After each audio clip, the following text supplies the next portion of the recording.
Ojo ya bane Congo fondaka awa na province ya Kwilu na chef lieu ya Bandundu bampangi ya Luzolo constabet mesala aéroport na ba okele na eta ya Mbote TV. Beno mosi benu tala.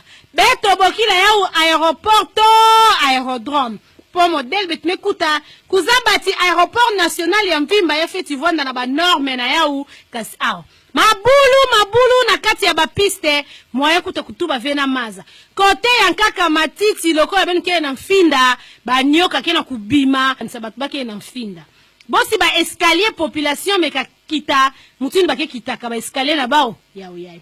Kote ya nkaka ba inspecteur bampangi ya Luzolo mutini mekena kumona ya kele na condition ya Mbote TV poka na incendie me salama awa beto zaba veka na bake kufwa yao yiki mutindu.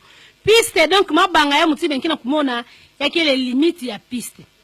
Population zbabe kakuiza mutini bake tubaka mwa salle d'attente samna kuvingira njenja ngemekuza baka awa moyen ya kuvingira kele veta bisika bake vingaka yinzo ya indebe nkena kumona bisika bake kuzaka telema samna kuvingira njenja almeka kuiza donc eta ya aéroport yai ya kele Mbote TV tala kima betkina kulomba na bangwa shina beto pardon betmeza bati benke vondaka mingi awa na capitale puis ba poste clé yake vondaka nde ya beno tala tete bisika bemeka tuka bwala na beno yake vonda Mbote beno ekabongisa ya po eta yai pardon yamekuma mambo ya nchoni beno bongisa aéroport